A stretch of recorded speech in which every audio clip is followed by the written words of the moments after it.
Well, hello, everybody, and welcome to HCA's Pop Council. This is a show where we talk about everything in pop culture, from Disney to Star Wars, Marvel to DC, and everything in between. I'm Wendy Lee, and joining me, as always, is Jami Philbrick. I'm not going to point this time because I tried to point.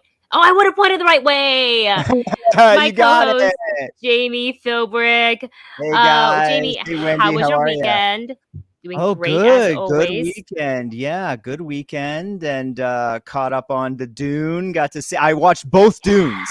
I wanted to compare the old Dune to the new Dune. So we'll Wow. talk about that later. But I got to see both Dunes, and yeah, good weekend. I love that for you. I've never seen the old Dune, but I have seen the new Dune. Do the Good. Dune. On today's show, we are talking Dune. We're talking Eternals. No spoilers, guys. So don't put any spoilers in the chat or the comments, please. And Hayden Christensen returning to the Star Wars universe in the Ahsoka series. So this and so much more coming up. And Jamie, as you know, it is not a proper pop council without a third member. So I'd like to welcome back our awesome friend, Mark Pacis. Hey, Yay. Mark. Hey guys, how's it going? Doing so good. I love the new locale that you've got going on today. I know Oh, everybody's thank you. so used to seeing you in the Marvel background. Newsflash: Mark doesn't like Marvel anymore. From a Like, disclosed about? location today. Hey, what are you talking about? Always gotta Undisclosed rep- location. There it is. See, Yeah. the man is never too far from Marvel. No, So never. to kind of kick off today's show, I kind of want to talk about the latest posters from Hawkeye, because we actually wanted to talk about it last week, but we were in such deep discussion that we didn't have enough time. But here it is, not one, but two trailers for the upcoming show. This is, of course, going to be airing on Disney Plus starting November 24th. And as in usual Disney fashion, we're going to get 2 episodes on the first day, which is great. So what we see in these two posters, obviously the Christmas vibe, the holiday vibe is strong in this one. We got a little snowfall. We got twinkling lights. We got a new addition that's more than just Kate Bishop and Hawkeye himself. Mark's very excited about this. I'm going to throw it over to Mark to see the third member we see on these posters. It's Lucky the pizza dog. Tell us a little bit more for the audience who may not know anything about Lucky the pizza dog. So Lucky the pizza dog is basically Kate Bishop's kind of like sidekick. So he is adorable and very loyal and as much of a great animal companion as you can ask for. So, I mean, it's a golden retriever. All golden retrievers are cute. I mean, what can I Agreed. say? Yeah. That's So, really yeah. cute. We haven't seen any footage of Lucky, I don't believe, in any of the trailer We have. footage. We have? Did I have my eyes noticed. somehow skip over it? How's that I don't possible? know. I love dogs. Yeah, I noticed. I was like, oh my God, it's Lucky. Yay.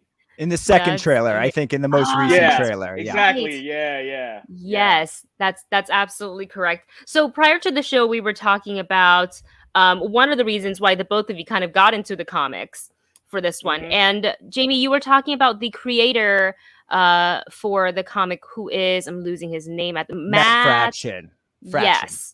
So do you believe that the show, looking from the posters, from the footage, that it's obviously pulled inspiration from his run?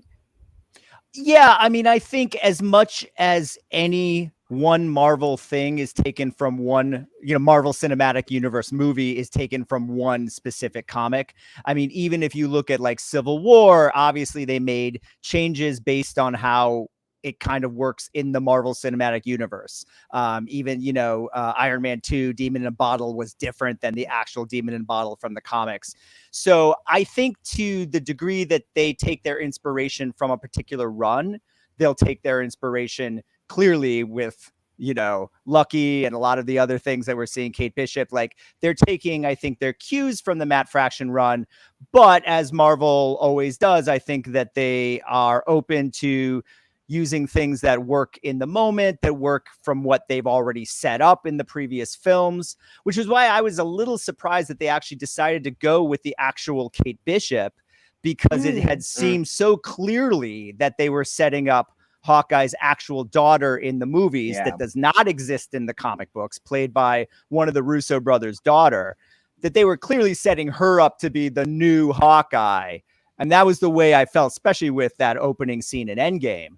And I just think that the popularity of the character Kate Bishop from the comics, and obviously the idea of casting her with a big name like Haley Stanfield, that I think, you know, it was just too much for Marvel to pass up. And so I would expect something in the story to kind of explain why Hawkeye has decided to take this complete stranger under his wing as opposed to his daughter, who he's clearly already been working with the bow and arrow. But I you know, I'm sure they know how they're telling this story and how that's going to work out. And I'm super excited. I love like the Christmas aspect of it. It reminds me of a very Shane Black, you know, Die Hard, Lethal Weapon, like those kind of movies that I mean, even Iron Man 3, which is a Christmas film, I think people forget sometimes.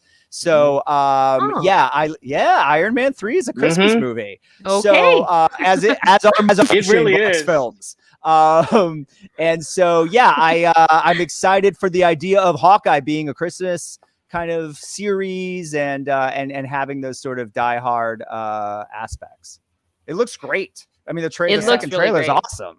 Yeah. Mark, what are you looking forward to most seeing the show? Other than Lucky, pretty much everything, because I love the Matt Fraction run of Hawkeye, because it's a different take on the character, but it's going to also be interesting to see what kind of things they implement from the comic series to the show, because in the comics, he doesn't have his family there. Kate Bishop just like finds him alone, and I don't know if they're also going to. Well, he doesn't have a family in the comics. That's all made up for the MCU movies. Oh, was it? Okay. Yeah, because he's with what's her name? Mockingbird's his girlfriend in the comics. Who was played by Adriana Palicki on the Agents of S.H.I.E.L.D. series. Oh, wow. Yeah, that's right. Yeah.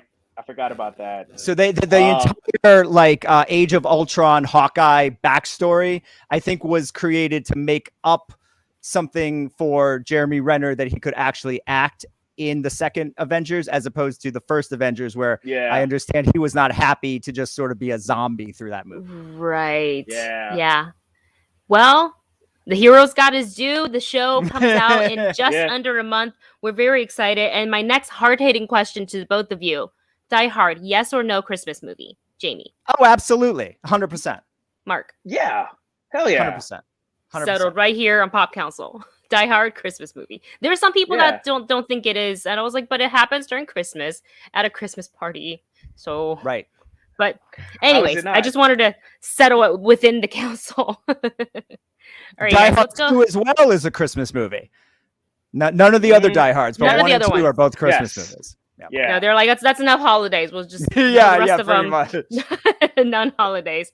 Now, for the next topic here, we are going to talk some Eternals, but because embargo has lifted. But we know that for a lot of you watching, obviously, many people have not yet had the chance to screen the film because it does open November 5th. So Mark and I are going to jump into non-spoiler territory. Non-spoiler. So if you know any spoilers, please do not put that in the chat. We'll probably boot it out of there. Be respectful of the people who have not been able to see the film. So we'll keep it kind of vague, but we do want to talk a little bit about it. As we know, this is, I feel like we say this with a lot of Marvel films, that it is highly anticipated, but this does have a star-studded A-tier, top-tier actors involved in this, as well as Chloe Zhao, Academy Award-winning director. So I'm going to fly it over to Mark, and first, I guess, before you go into talking about the movie, let everyone know, are you familiar with the Eternals as far as comics go?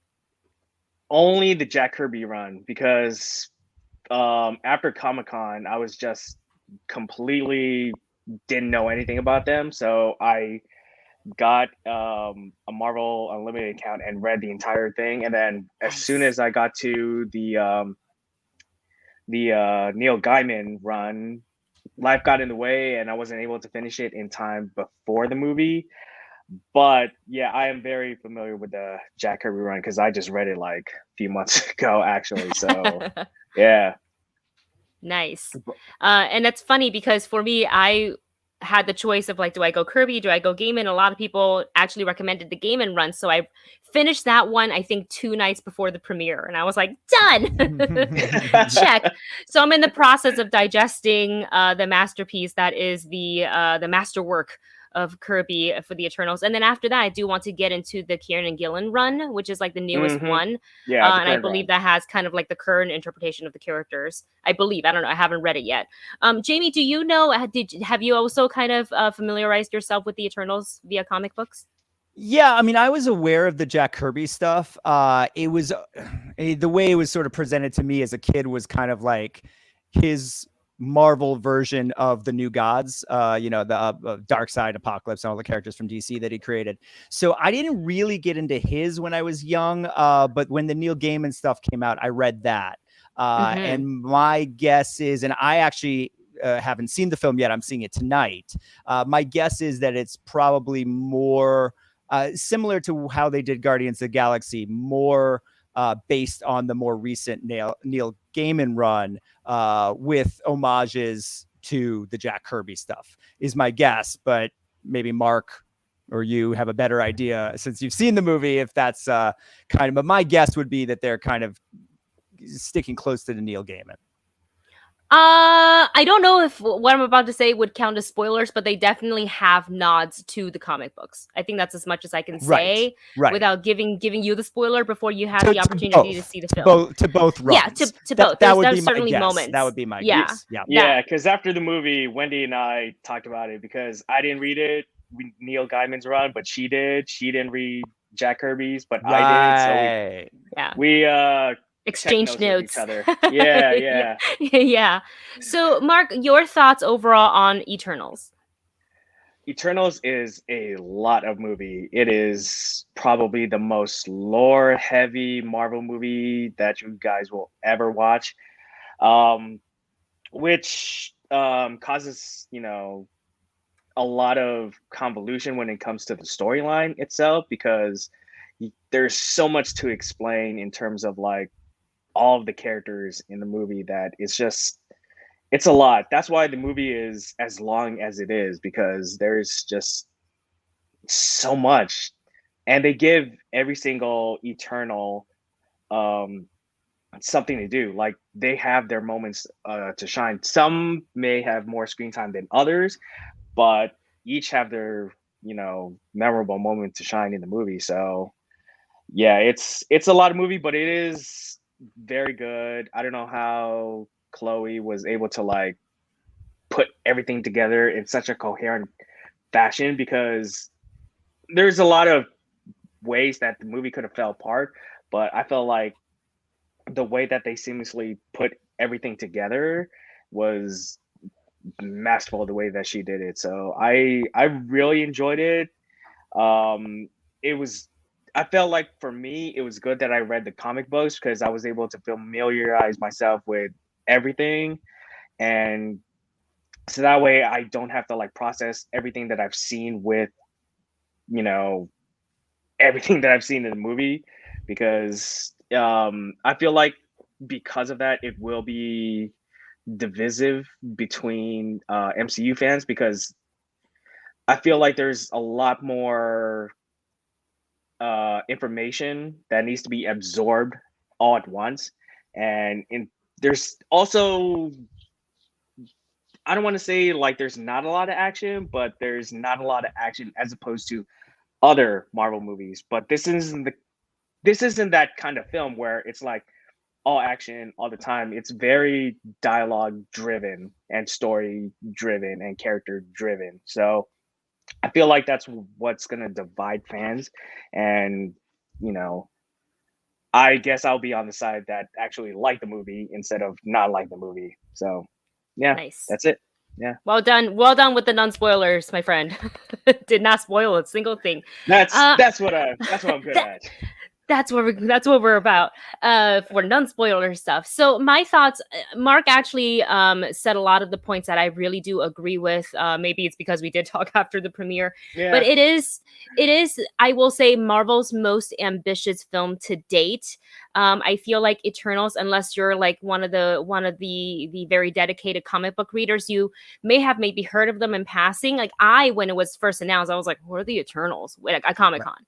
I was like, who is? It's kind of the same scenario with Guardians of the Galaxy. When they announced, I was like, what's Guardians of the Galaxy? But then I went in blind, and I was so pleasantly surprised. The Eternals, it's a little bit different. Obviously a different vibe. We have, like Chloe Zhao directing versus James Gunn directing, and you have different cast and different stories. So obviously it's really different. So it's ambitious. It does lean heavier on the exposition side. We have 2.5 hours with these 9 Eternals that everybody has to have their story told in this one movie, whereas opposed to the Avengers ensemble film, you get solo films and then you put them together. This movie doesn't have that luxury. So Chloe Zhao had to do a lot of work in telling these stories and introducing us to not just the characters themselves and what they do, where they came from, but their relationships with each other and their history of kind of existing throughout the human race, like centuries of history. So that's a lot of things to tell on screen, and jumping back to the past, jumping back into the present, where what that family relationship is like right now and what their ultimate mission is. It's really a lot to cover. The film from beginning to end is probably the most visually stunning Marvel film. And I that's hard to like. I think it's crazy because Shang-Chi, I thought, oh my God, the visuals are so great. This is on a whole nother level. But again, Chloe Zhao, if you've seen some of her past movie, you understand her eye for setting up her shots and use of color and things like that. And then just to kind of, I don't want to stay too long on this because I don't want to ruin anything for Jami. And Mark and I both said that it doesn't. Ruined. It's already been ruined, Wendy. That's poo-poo on those. Poo-poo on you for ruining it for my friends. And we're going to talk about that too in like just 2 seconds, but I want to touch on the action scene. So just because we say it's exposition heavy or it's dense or it leans heavier on the dialogue side, it doesn't mean that there is no action. It is still a Marvel film. There is still plenty of action, and it's really, really good action where you're going, oh God, there's stakes. There's definitely stakes in this. And the way they fight is really, really cool. So just know that like it's not like so different of a Marvel film where you're just kind of like you're just gonna sit here and watch people talk. It's not that. There's definitely action. So the film opens on November 5th, and you can probably at this point find coverage everywhere, including Mark's coverage at Nerd Reactor. Yep. And you can find my non-spoiler review on the movie Couple. And I'm gonna throw it to Jami and why we feel it was important today to keep this review so vague. So, last week was the premiere. I was unable to attend, but no big deal because I'm seeing the movie tonight. One would think that would be fine because everyone knows to keep the end credit scenes a secret, as opposed to, as well as other things that might happen in the movie. We've all been to these Marvel films before. And so, of course, and some of you watching this may know, Variety, a very big outlet, decided to tweet the end credit scenes and basically spoil the end of the movie immediately after they walked out of the theater, when I'm sure you were stressed a million times at the premiere not to spoil anything. I know that because I've been to enough Marvel premieres to know that that's what they tell you. So listen, getting to go, and I think you'll both agree with me, getting to do what we do, getting to go to the premiere of the big Marvel movie, that's not an entitlement. That's a privilege. No. We all get the privilege of doing that. And to be as disrespectful to everyone else, and we're talking about a movie that doesn't open for another week and a half, right? So 3 weeks out, they spoiled the ending to a huge movie. And this is a huge outlet, Variety. They know better. Nothing's going to happen. No one's going to be penalized. No one's going to, Disney isn't going to boycott Variety from their covering their films in the future. So I don't really know how you get in front of this. I think what's going to probably happen is that this is the last time you'll see Marvel show an end credit scene to press before the release. We saw this happen. Can't have nice things. This is exactly why we saw this happen years ago. I remember when Winter Soldier came out, someone at the early press screening leaked that Wanda and Quicksilver make their first appearance in the film. Remember, this was before Age of Ultron. And as a result, no one got to see the Howard the Duck scene at the end of Guardians of the Galaxy. I had to pay tickets to a theater after I'd already had a press screening 3 weeks before because they held that back. So I think that's going to be one of the results. You can't have nice things, exactly, Wendy, and we're going to be penalized for this. And I just think it's really disgusting. I know all the secrets of the movie and I haven't even seen it yet, and that's not right. So no, it's not right. And me, imagine the people now. Also, there's probably people across the country who are not paying attention to the internet, not paying attention to these sites, to Variety. So maybe they're not picking up on it. But the other thing that happens is then it opens the floodgates, right? So it's not just Variety. Variety leaks that, and then a bunch of different outlets, a bunch of different YouTubers decide to make videos about it and cover what they had covered, and it just spoils it more and more and more. And so, yeah, if you get the opportunity to see any movie early, try not to spoil it for the entire country and the entire world. So that's my little, and I'm trying to put out of my mind all those things I know when I see the movie tonight, but it's going to be hard. Like, it really is. I know. That's one of the, and I don't like to see movies early because I have to see it early. I'm a reporter. We know those guys. I'm not one of them. But this is why I do need to see these movies early, because the rest of, not you two, but the rest of the other jerks we work with aren't going to keep their mouths shut and ruin it for everyone. And so it becomes like a race to beat all the spoilers. And that's not the way this should work. Yeah. Right. We should be able to exercise, obviously respect and like self-control to not blab it to the internet. And it's so easy, right? Just to be like, I'm going to put it on the internet. But they do tell you repeatedly. And I feel like at this point, we're in phase 4 of Marvel. This isn't like a new thing. Right. And credit scenes aren't like a new thing. I think for any and all movies, everybody literally stays until after the credits nowadays, which is something I have done from like the beginning of time, just because I like sitting through and listening to the music and watch the credits go by just to see who worked on the behind the scenes stuff. But like, I was just so surprised, because it was literally, I think I was one of the last few people. Mark and I were the last few people, not two, but last few people to walk out of the theater that day, because we were sitting inside the theater chatting, because that was safe to chat inside the theater, not being in like public spaces. Well, we tried to make sure that no one, like no one was around us. Yeah. Correct. Even then, but then, anything. Yeah. So we literally had just gotten our phones back. I barely got my tweet out when I heard that, like, oh no, so-and-so has been spoiled. I was like, what? I was like, how? I just walked out. Yeah. It's crazy. So to everybody it just takes one person. Right. Yeah. It really just takes one person to screw it all up for everybody else. Yeah. So I think, Jami, it's possible that they might withhold these awesome end credit, mid-credit scenes in press screening, just to avoid this from happening. And because it's not because like, oh, you want to hide it. No, because mid-end credit scenes sometimes, not always, sometimes hint at what is to come for future films or future things that are happening in the MCU. So that's really always just like really exciting see how things kind of intertwine and things like that. So that's why it's become really important within these Marvel films, and to have that spoiled, like, and for you, because it's a part of your job, to be at the junket, and it was just ruined for you. I feel so terrible. I'd be very mad too. I mean, it happens. I'm not like, but I'm less concerned about that and more about like walking out of the premiere and tweeting the end of the movie. Yeah. Like, that's really unprofessional. They're very insensitive. Yeah. It's just unprofessional. It's hack. I'm sorry. It's hack. It's unprofessional. Yeah. Terrible. Yeah. Really terrible. I mean, who doesn't know not, you know what I mean? Like, I don't know if this person's going to argue, well, I didn't know it was a spoiler. anything in the end credit scene is a spoiler.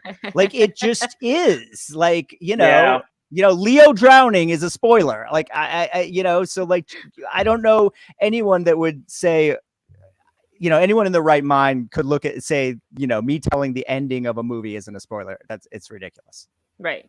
So with that said, you will have to come back after November 5th here on Pop Council, where Jamie and I will get to actually discuss the film with spoilers, but not end credit scenes included. I think we have to wait maybe a couple weeks for the end credit scene discussion. That we can discuss that. I don't know. I think once the movie's in theaters after 3 or 4 days, everything's fair game. But we're talking about a movie 2 to 3 weeks before it opens in theaters. We won't be able to talk about this for a while. It's a different discussion. I think once the movie's in theaters and people get to see it, we can talk about what we want. It'll really be out on the internet then. Yes, dude. If since we're talking about Eternals, just do it. Yes. The Game of Thrones timeline. Wait a week before you talk about, the spoilers. Yeah, that's true. That's true. Fair. I think that's fair. That is fair. Although Game of Thrones, I was one of those people, I had to watch it right away, and if I didn't, then spoilers were fair game. That's true. Well, yeah. If it's available to you, you want to watch it right. That's a different story. But we're, this is about a movie that's 3 weeks from opening. And it's a different story. Yes. And the chat also says, hey, wasn't happy about, seeing some spoilers. So Bleeding Green says, muted everything Eternals on Twitter. And Stardew says, won't have to mute. I don't follow anything on Twitter. So there's that too. You can just literally unfollow a bunch of accounts, for the time being and then refollow them. Unfortunately, part of the problem was you can't just not go on Facebook or not go on Twitter. Not like you literally would have to. That's what I would suggest. Mute all the keywords. Yeah. Yeah. But I'm not going to go offline for 3 weeks. You know what I mean? Just to see a movie. Like that's ridiculous. Well, you can, but as a part of your job. Shouldn't be there. It's part of our job. Right. Exactly. But you know what everybody is talking about? That is out, and we can't talk about it because it has existed, the book itself, since the late 60s or early 70s, and that is Dune. All the boss in the world. So this is a huge movie being released, again, simultaneously in theaters as well as on HBO Max, directed by the one and only Denis Villeneuve. So let's talk a little bit. I wanted to dive into what you guys' quick thoughts on the film and its box office performance. Let's go to Jamie first, because you've watched both Dune. I loved it. I watched it on my phone. It was so good. No, I'm just kidding. I didn't watch it. I don't want the angry tweets. I don't want the angry Denny. Don't send me any angry tweets. No. I watched it on a big screen. How dare you watch this on a small iPhone screen? To the smallest possible. No. You're right. I loved it. I really loved it. I did not expect to love it. Like I've kind of been like, who cares about Dune in the months and weeks leading up to this. I've said on this show before, Dune's not Star Wars. I don't know why people are getting so excited or thinking that it's going to, have this huge box office. But I really liked the movie. It is, spoiler alert, but I don't think this is a spoiler. It's only half of the first book. And so if you're comparing it to the David Lynch movie for sort of, scope, it's really like the first hour and 45 minutes of the Lynch movie. Like, in fact, when they got to the end of the new movie, I was kind of like, oh, there's only like 30 minutes of the story left. But then when I rewatched the Lynch version, what I realized was he had to truncate so much from the second half of the book into that 45 minutes that's left, that the idea, and we'll get to this is a separate discussion, but we'll get to if there will be a sequel in a second.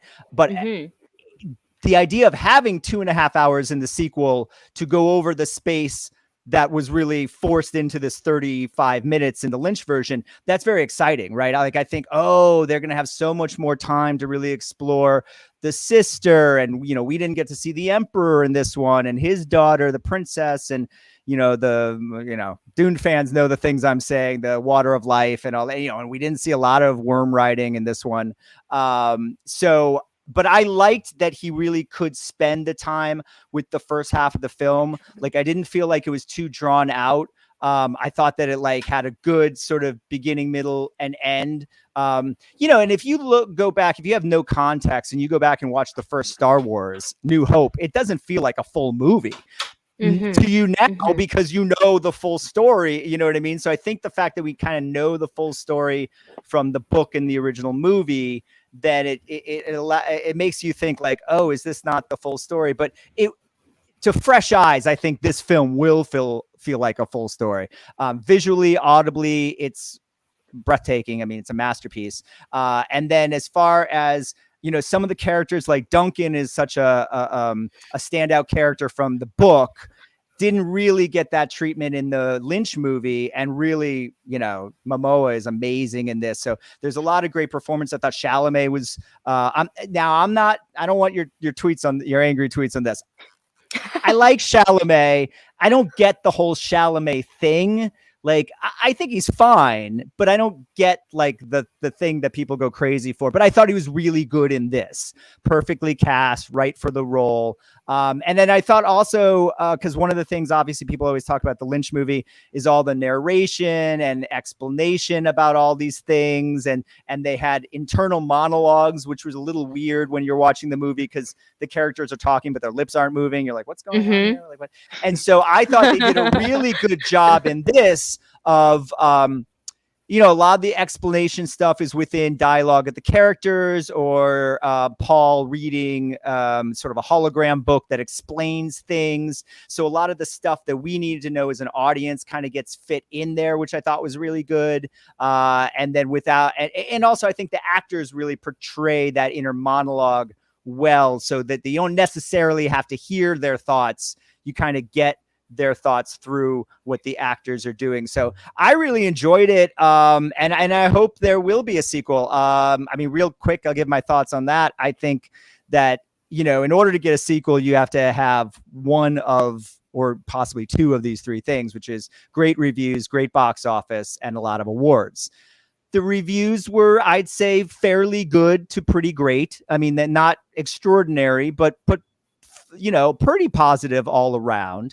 The box office, our friend Scott Menzel Scott Mendelson at Forbes is calling it a successful disappointment, meaning that it's a success during COVID, but had it gotten these numbers pre-COVID, that would be considered a disappointment.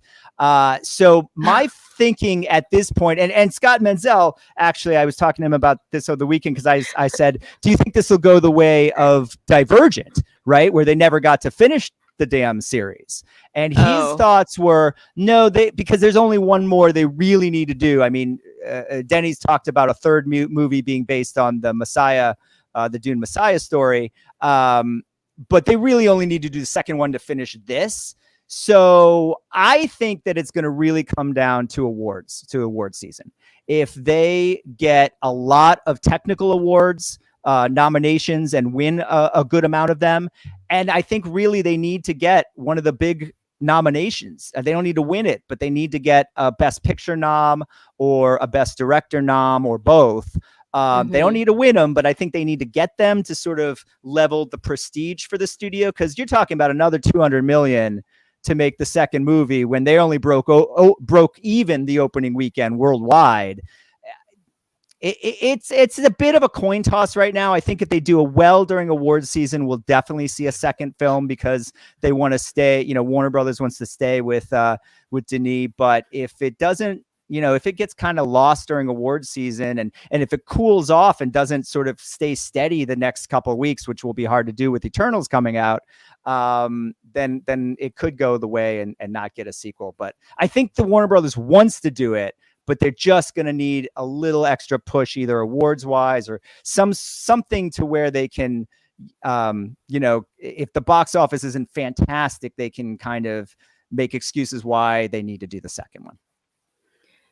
Nice. I love that. I was like so like into listening to everything you were saying. I do find it funny. Can you give me the headline again for Mendelssohn's article? Successful disappointment. Here's the thing: is it's just interesting that he and there's nothing wrong with his like, oh, I'm still here. It's just my camera. Don't Where'd worry. Wendy go? Wendy's still here.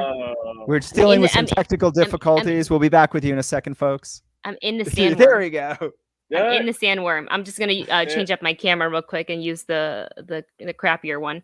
Okay. But it's just interesting to compare the numbers we see today to like if it was not during COVID time, this would be a failure. Well, that's the thing. The number I feel like it would be much higher if it was not. Oh, that's interesting. COVID time. Interesting. Because it wouldn't be going to HBO Max at all. That deal wouldn't be in place. Period. If you want to see I'm this not movie, sure the HBO Max heard it at all.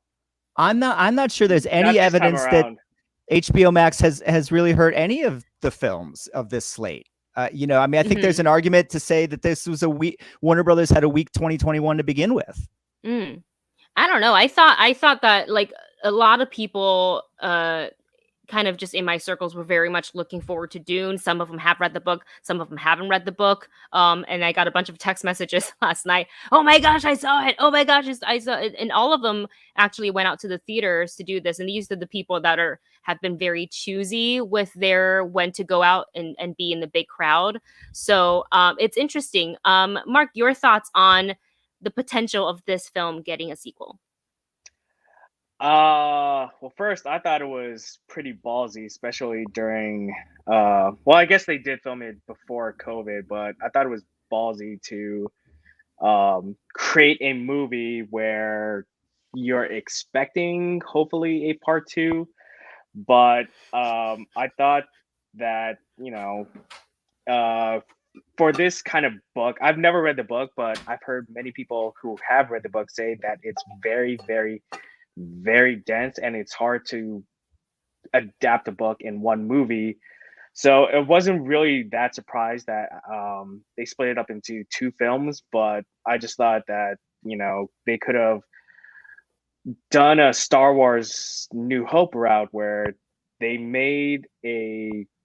could have created a story where it just maybe could have possibly been its own standalone movie with the potential of a second movie. But I mean, as someone who hasn't read the book, I don't know if that's even possible. So, but I did enjoy the movie as well, and I hope there is a part 2 because, you know, I kind of want to see where Denis goes with the second movie.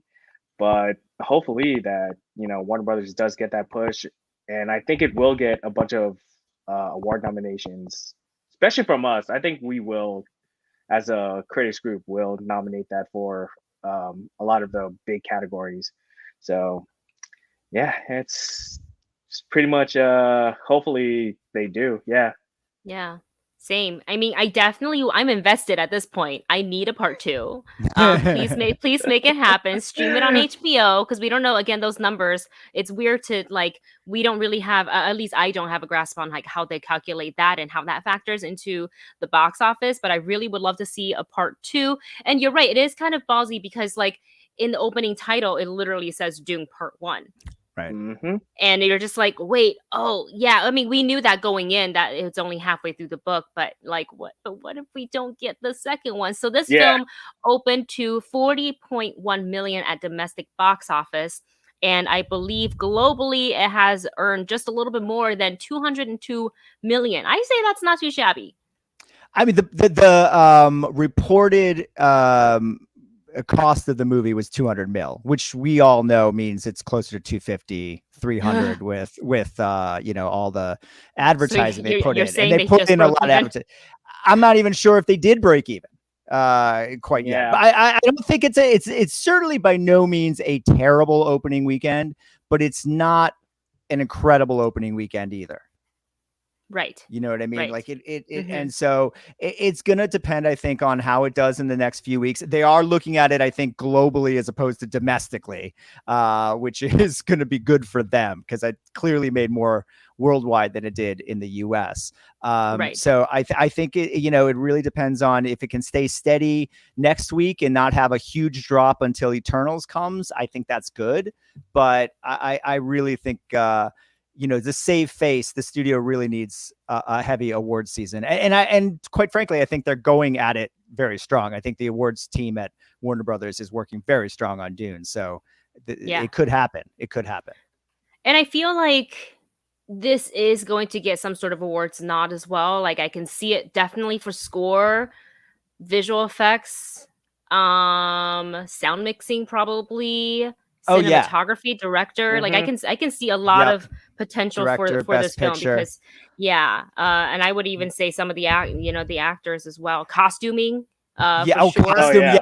Like Yeah, Yeah. that I stuff just need for sure. an hour-long footage of Rebecca Ferguson in some sort of like bellowing thing just in the sand. Score That's could definitely be in there. Yeah, it could rack up a lot of Yeah. awards. The other thing I was going to say too is like this is the type of movie that I think would sweep a Golden Globes, and we don't have a Golden Globes this year. So that's Oh, one yeah. awards. Oh. You know what I mean? Like this is the kind of thing where the Uh-huh. Golden Globes would eat it up, and maybe the Oscars would nominate it, but give it to something a little bit more, artsy fartsy, as they like to do sometimes. They don't have a Golden Globes to rack up awards this year, so Interesting. yeah. Well, we'll keep our eyes on this. Now, I feel like I almost was half expecting the official statement to come out after this weekend. Like this morning, I was gonna turn on my internet and find out. Turn on my internet. Turn on like go on a webpage and find out. WB says like confirmed Dune Part 2 coming. I think it But I speaks haven't volumes seen that we that. haven't seen that yet. Maybe in the coming weeks. I think Which it's maybe a little too soon. yeah. They It is announced COVID announced times. Wonder Woman 3 before Wonder Woman 1984 hit theaters or hit the Mm. TV, hit HBO Max at Christmas. Interesting. Interesting. Yeah. Got a point there. Okay. Well, Yeah. we'll see. I definitely want to see a part 2. I'm reading the books right now. I'm just like barely in chapter 1, but I'm invested. Let's go ahead and dive into a quick little conversation about some trailers that we've got going on here before we dive into the last topic. So a couple of trailers popped up throughout last week. We've got one for not Eternals. That's already out. For Uncharted and for Netflix's live action Cowboy Bebop series. So going to Uncharted first. Have either of you played the game? Yes. You Multiple have? times. Oh, Yeah, I'm the only one. I only played 4. Okay. Uncharted 4, Drake's whatever, blah blah blah. But it picks out, it explains a lot of the prequel games, and there's a lot of backstory. So I kind of know the overall story of these guys. Mark, which ones did you play? All 4 plus Wow. the Vita version, the PS Vita version of the game Oh my as well. gosh, the Golden handheld, Abyss. right? Yep. Oh, wow. Yep. Yeah, wow. Okay, so having had much experience with the game franchise in the video game aspect of it, how did it make you feel watching this trailer knowing that they are going like way early, way young with Nathan Drake and with Sully as well? Like definitely prequel. I know for sure that they got a lot of inspiration from um, taking different scenes from the games and putting them into the movie. Like the airplane scene, that's one of the most iconic parts of, I feel like it was Uncharted 3. I feel like it's been a while since I played those games, but I have played them multiple times. But yeah, I mean, them in the suits, that's from part 4, and them, meeting up. I mean, a lot of the backstory from what Jami was talking about was from part 4, where Sully and a young Nathan Drake meet up for the first time. But I feel like when in the game, when they meet up for the first time, he's just a kid, like a street rat, like that's stealing, you Oh. know, um, artifacts to get by because if I remember, both his parents are dead, and his brother and him are, trying to steal like artifacts. Mm-hmm. So it's also interesting to see that his brother is, missing, because I feel like missing in a way where it sounds like he's dead, but in the games he just knows that he's missing and just moved on and just not reconnected in all those years. So yeah, but this one, it also seems like they're going with the early adult version because he's a bartender. I don't think you can be a bartender as a teenager. Right. So so I feel like, because I thought it's same thing, like, Tom Holland's playing like a teenager version of Nathan Drake, like he plays a teenager in Spider-Man, even though he's like in his early 20s already. But once I saw like him using the shake, I'm like, oh, he's an adult. Okay, that's interesting how they're going with that route. And I just hope that they also play into the fact of his ring, because his ring is basically the thing that makes Nathan Drake who he is, because he inherited that ring and he feels like he's a ancestor of Sir Francis Drake. That's why in the first game he tries to go and search for um, Sir Francis Drake's treasure, because he feels like that's his birthright, because he feels like Oh. he's that's his family treasure, even though we find out later that he's actually not an ancestor, but he just still just inherited that ring in the first place. So yeah, I can't wait. Hopefully it doesn't suck like most video game adaptations do, but I'm not, I'm keeping my expectations low Yeah. for the most part. And Jami, your thoughts? Yeah, I like the trailer. I mean, it does have a sort of Tomb Raider-y feel. I agree with Mark's concern about video game adapted movies, especially one adapted by Ruben Fleischer. That's the director of this movie, who did the first Venom and the first Zombieland and Gangster, whatever that gangster one was. Gangster Squad. Gangster Squad. Yeah. So not exactly an auteur, but has done some okay movies. So it is, the casting's interesting. I get what they're going young. I mean, what Mark Wahlberg feels like he belongs in an Uncharted movie, like that doesn't feel wrong to me. You see these images in the games, and maybe the creators base them on actors, or maybe your head just sort of says, oh, that kind of but in the game, to me, Nate always looked like Nathan Fillion. Yeah. And I always thought Luke Perry was his brother. I always got a Luke Perry vibe from the way. Yeah. Ooh. Yeah. Now, obviously, Luke Perry is not going to be able to be in the film, and I think Nathan Fillion's too old, and quite frankly, is not a star. He did make that. He did make short that fan film. Yeah, that was so cool. Yeah. Mm-hmm. And then Sully, I always saw as more of a like. Like I could see Antonio. I know Antonio Banderas is playing the villain, but I'd see him more as a Sully or Andy Garcia. Because the gray, he's got the gray. Yeah, he's older. So, but I can see Wahlberg kind of playing that role. I mean, I think it's Hollywood casting. I don't think it's really maybe the best casting for these characters, but it's Hollywood casting. You get a big star like Wahlberg, you get Spider-Man to play the lead. It makes sense. So, I'm going to be interested to see where the series goes, if it's successful, and if they do a second one and a third one, and where those stories kind of go, and what they sort of set up for the future in this one, if they do it all. Yeah, nice. Because you can't have an Uncharted movie without Elena, because she's such a big part of the franchise. Well, I would imagine she's not coming in till the second one, or maybe they'll tease her at the very end. End credit scene, not to be spoiled by anybody. Yeah. Anatola Joy. I can see that though. Yeah. I mean, I feel like I haven't looked at the actual character list, but I feel like that's Chloe. That's supposed to be Sully's friend. Right. So she came in part 2, but Elena has been a part of the franchise since the first one. So I feel like you can't have an Uncharted movie, as a potential standalone, not potential standalone film, but you guys know what I mean. But yeah. You can't have it without Elena.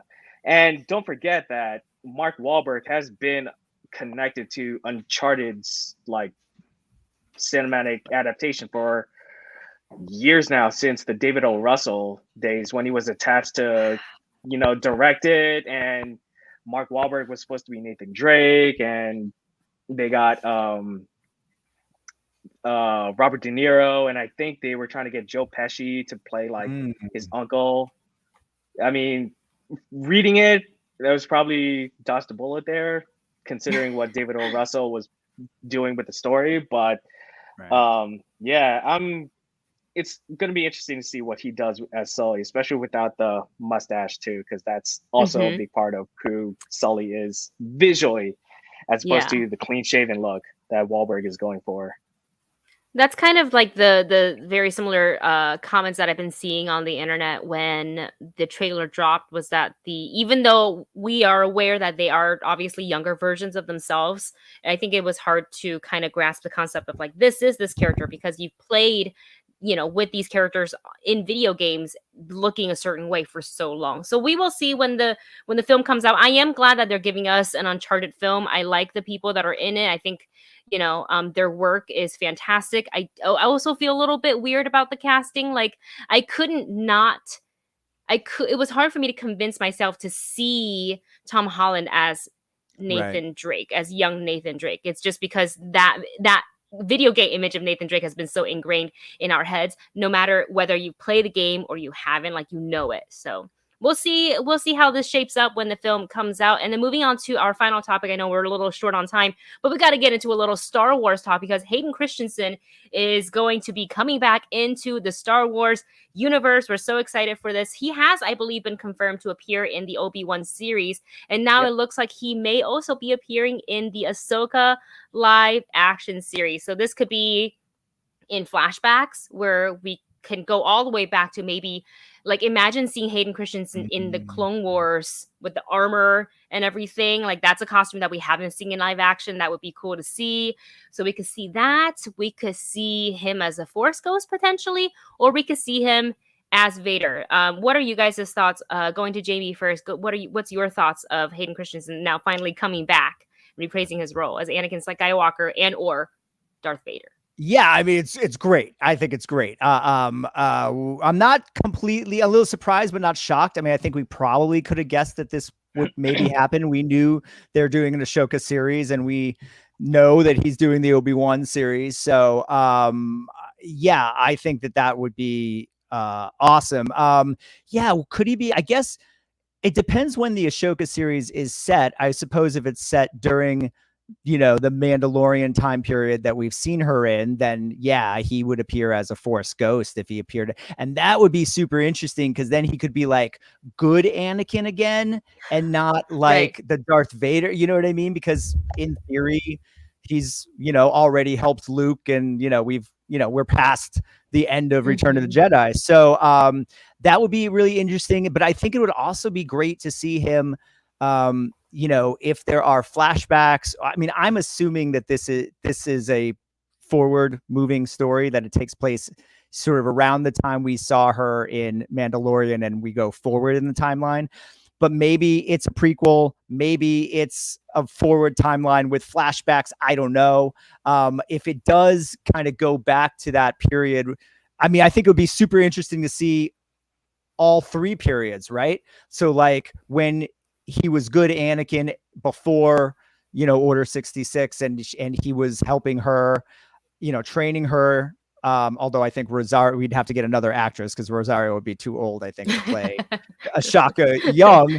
And then get to see him as Darth Vader, and her interacting with him maybe in things we didn't know took place, right? Like, behind the scenes, off screen of Return of the Jedi, if you will. And then to see him as the Force ghost post Jedi, helping her now on whatever this mission is she's on now. And I know we all probably believe it has something to do with Rebels, right? Then, I think that would be super interesting. So I think it's great news for the Star Wars world. I think it's great news, certainly for Hayden Christensen as an actor. He's got a couple big jobs coming up, which is great.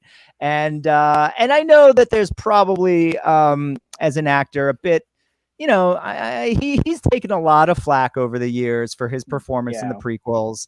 And I know he distanced himself from Star Wars for a little while. And then I don't know if you guys were there at the Star Wars celebration right before, and he came back and he appeared, and he got a great, admiration from the audience. And I think that was maybe the beginning of him realizing, and so to a certain degree, I think, he may have this, this gives him an opportunity as an actor to sort of prove himself again and prove that he was good in this character and that he can make it work.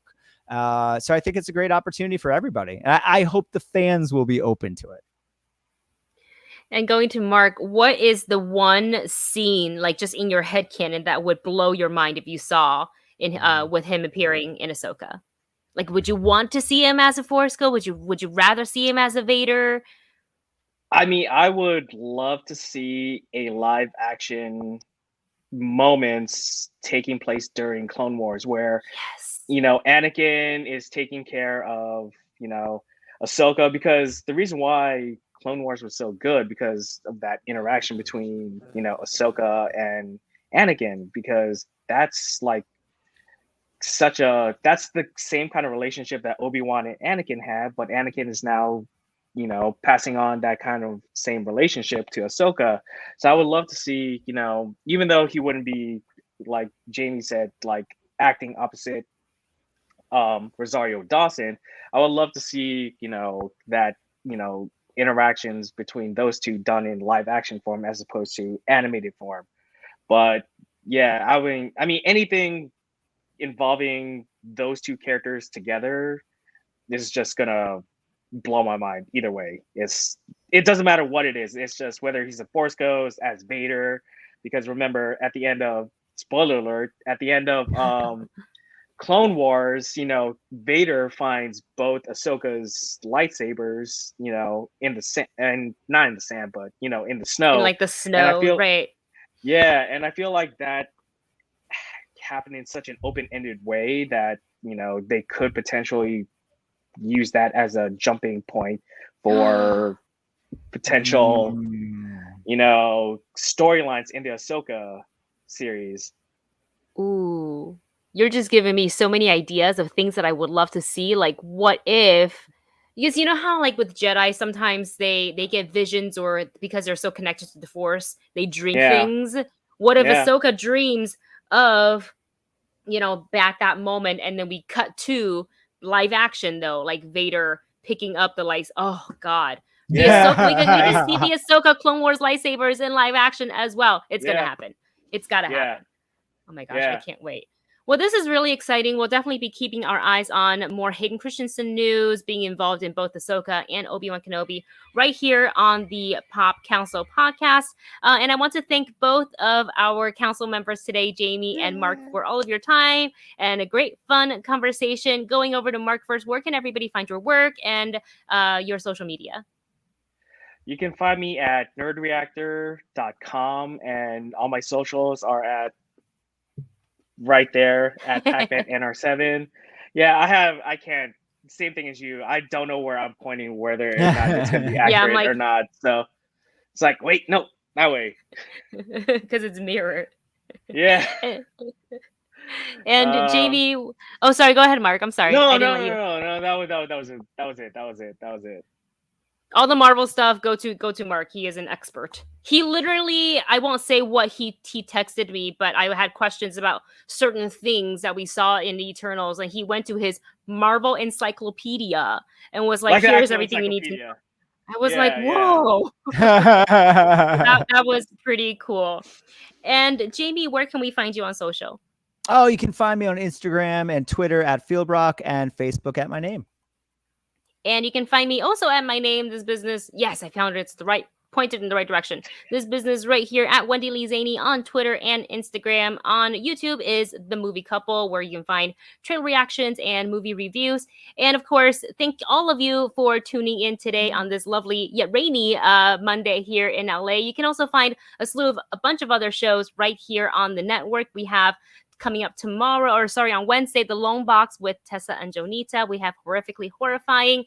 That is also on Wednesdays with Heather Wixon and Kevin Taft. What to Stream is on Thursdays. We have Hollywood Approved by our some of my faves.